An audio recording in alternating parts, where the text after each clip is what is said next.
ಎಲ್ರಿಗೂ ನಮಸ್ಕಾರ. Good afternoon, everybody. Good afternoon. Yeah, after lunch. Yeah, that is it. Okay. Today is very important day because I think Bangalore Apartment Federation and then BEST is having this series of workshops.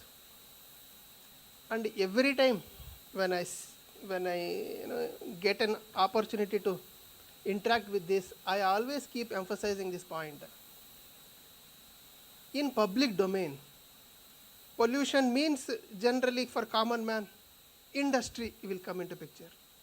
Okay, even if you see any cartoon or picture, pollution means a chimney blowing gas, and then that is the indication of pollution for a common man. But scientifically or realistically today, if we see, for example, even in Bangalore, the 𝗕PCB has declared polluted river stretches. That means these rivers are polluted. What is the indicator to finalize this is a polluted river or not? It is BOD. That is the sewage that is entering it. It is not electroplate industries effluent or industry effluent. That is a indicator, that is a point to define any river as polluted river. When first time when I saw polluted river stretch, when I was going through, river is polluted means we immediately think upside there is big industry, and that industry is not treating their effluent. It is coming to the water, and then that because of that water river is polluted. So you always look for chemical COD as a criteria to notify any river as polluted river. But for my surprise, it was not COD, it was BOD. BOD indicates what? BOD is essentially a output of sewage. That means if there is any city, any town that is upstream of that village, of that river, and if that sewage is not treated and it is entering into the river beyond river's treatability or capacity, then that river is turned into polluted river stretches. Like that in Karnataka there are 17 polluted river stretches.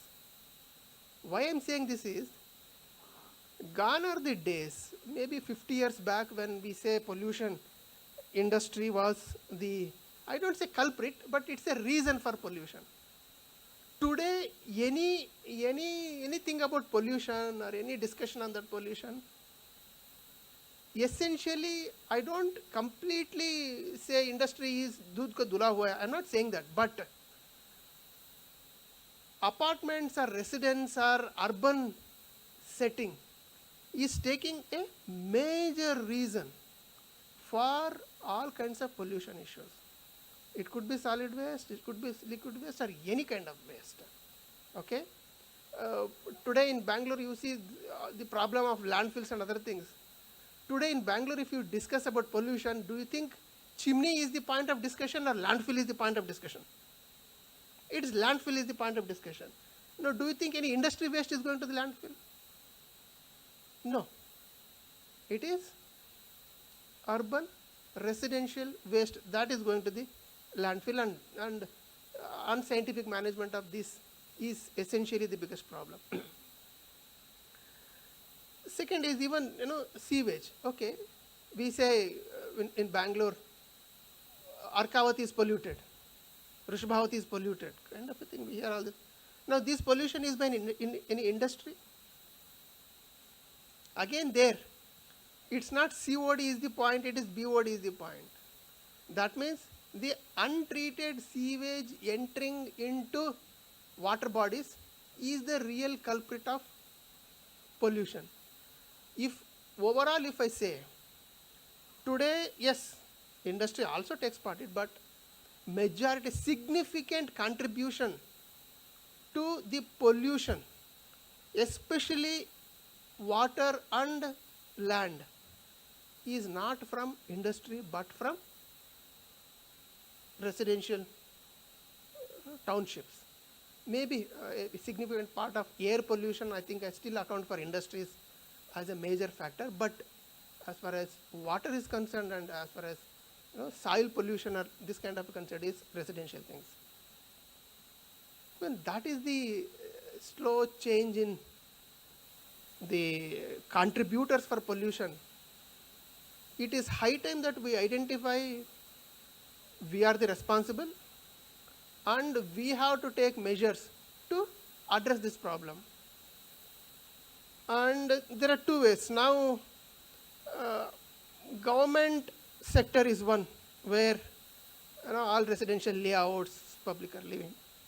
Second is organized apartments, where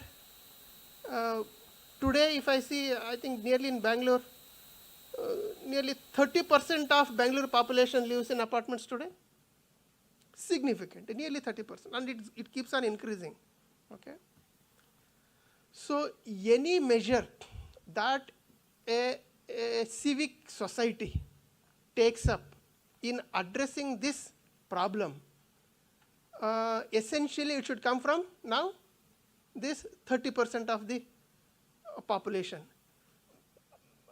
I am not absolving government of its responsibilities, I am not absolving BBMP of its responsibilities, but given the practical scenario and given the organized scenario, the apartments with this 30% contribution can be a place which can innovate, implement, and showcase successful, sustainable livelihoods which other outside this apartment federation network, government or other BDA layout, revenue layouts, those kind of people can emulate. We cannot expect them to innovate. Okay, essentially it has to come from here. When that is the scenario, I think I am very happy that Apartment Federation in association with BEST is taking this series, because if you ask me, the real solution in addressing this problem is not necessarily in technology or solutions. It is essentially in awareness. If, for example, and at the end of the day again, the science initiatives can slowly be put in a different narrative of economics. Because unless otherwise, there is a problem, there is a technology, we know how to do it. But why we are not doing? For two reasons. One, we don't know. Not everybody knows that what is the solution. Sometimes even somebody knows it, they will, mainly innovators are only handful people can do, but then majority people will get into this only when they are lured by economics, that if you do this, it is economically beneficial to you. Okay, and that's very important. I go back to one case study where, for example, let's imagine there is an apartment of 1,000 houses. If there are 1,000 houses, that means there are 3,000 people, 3,000 to 4,000 people. And on a ballpoint figure, every day they generate 1,000 kg municipal solid waste. Ballpoint figure. Out of that, easily 500 kg is wet waste. Sorry, wet waste, treatable waste. If it is actually treated, composted, 500 kg we should give me 200 to 250 kg of compost. And 250 kg of compost at a rate of 3 to 4 rupees should give me 1,000 rupees revenue. Every day, an apartment with 1,000 houses is expected to generate 1,000 rupees out of that compost, and per month it is 30,000 rupees. Ballpoint figure. Okay, this is just for composting. And today another 50% or another 30% is dry waste. Now, hitherto dry waste was not given that much attention. It's not that I don't say importance, but it was not given attention.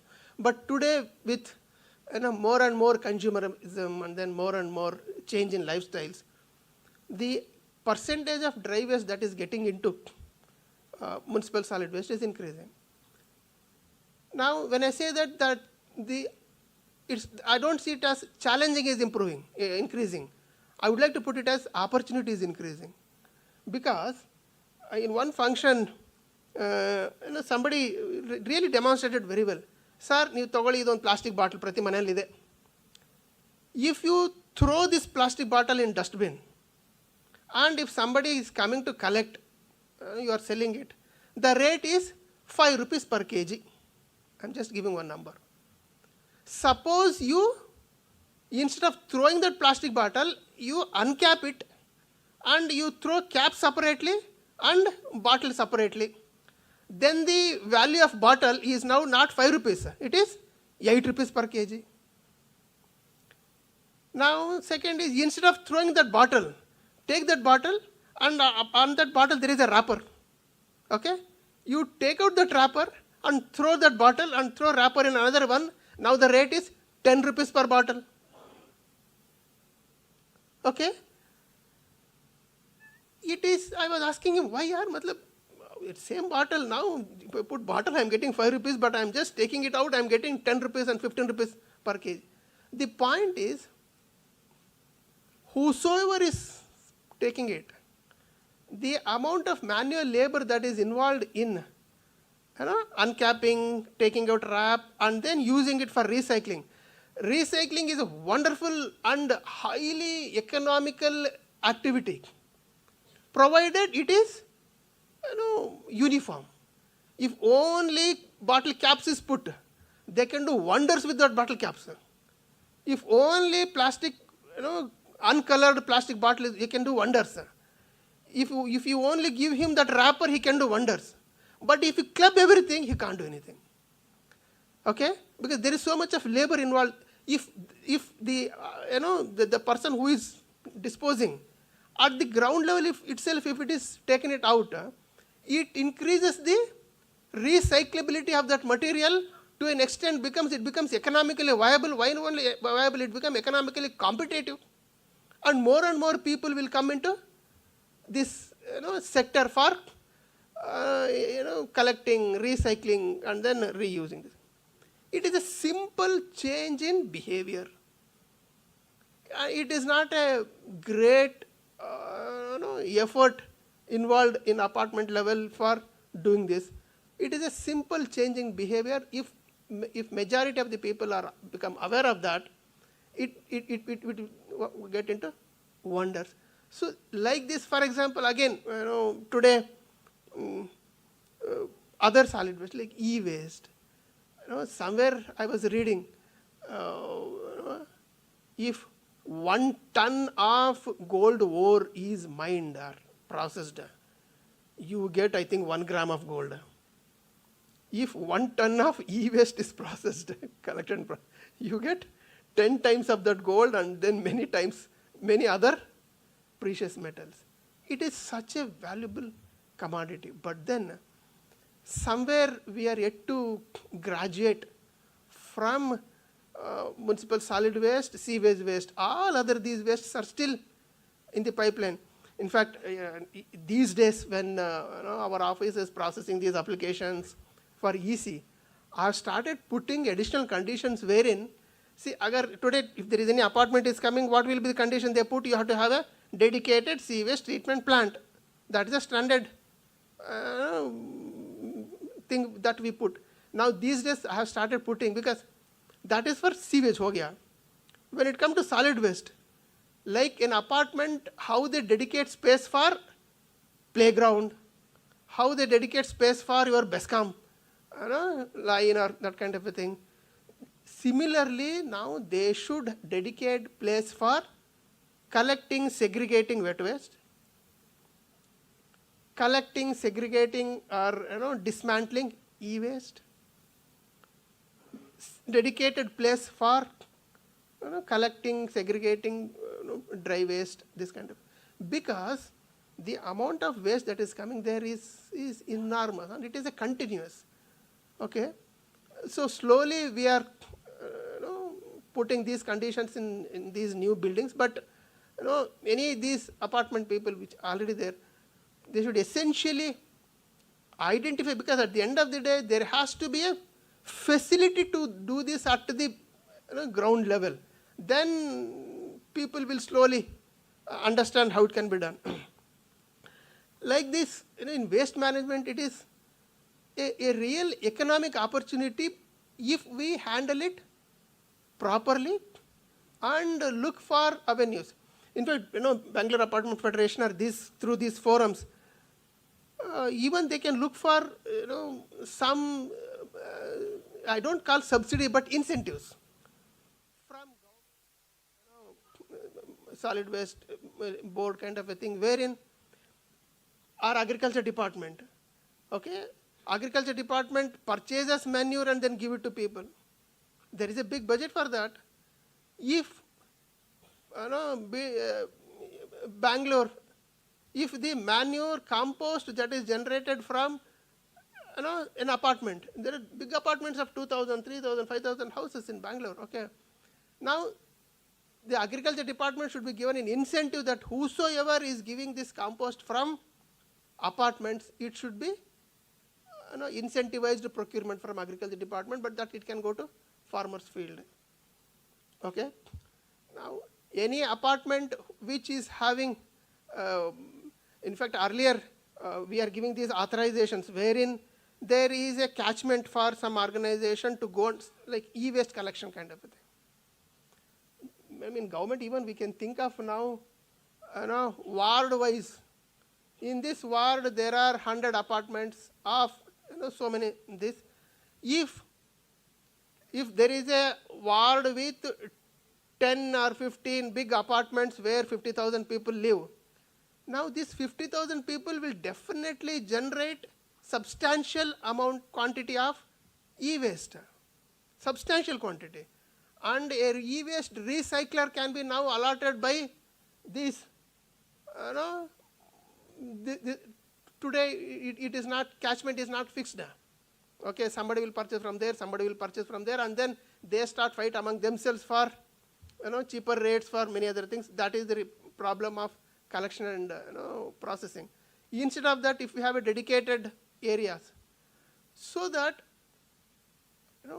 my point is, because these apartments are one places where many things are under control, boundaries under control, the residents are under control, they have a body of discussion, taking decisions making process kind of a thing, and they are well educated and then they can understand why we are doing and what we are doing. And more than that, they have to pay a maintenance charge for their house. Because if I am living in a revenue layout, I don't pay any maintenance cost to anybody to BBMP.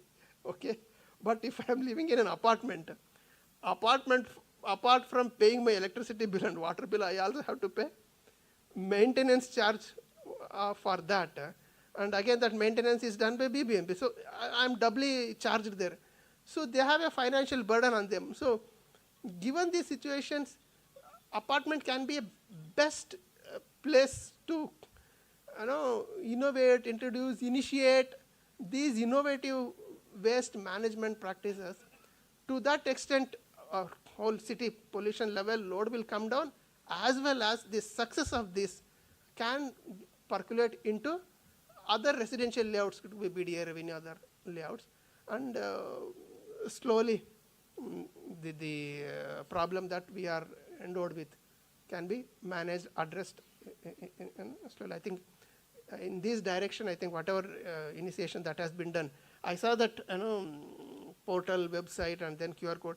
It's wonderful because it's a whosoever has done that, it is such a wonderful initiative where I have some problem like what I told now, plastic bottle you put there, some brains will go through that and then they will give solution, and I can implement it in our level. So it's a wonderful initiative, and I know that Bangalore citizens are aware. Civic awareness is highest in India, and we can really use this and then initiate such examples that Bangalore can be a beacon for many other civic societies in the country. And I thank the organizers for initiating that such a wonderful initiative and giving me an opportunity to share few thoughts. Thank you, Ananda.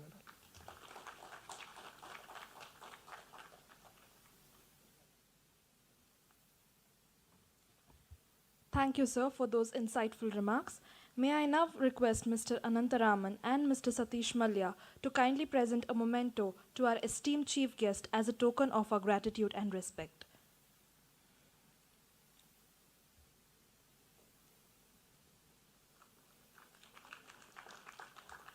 Thank you, sir. We are truly grateful for your presence and guidance today.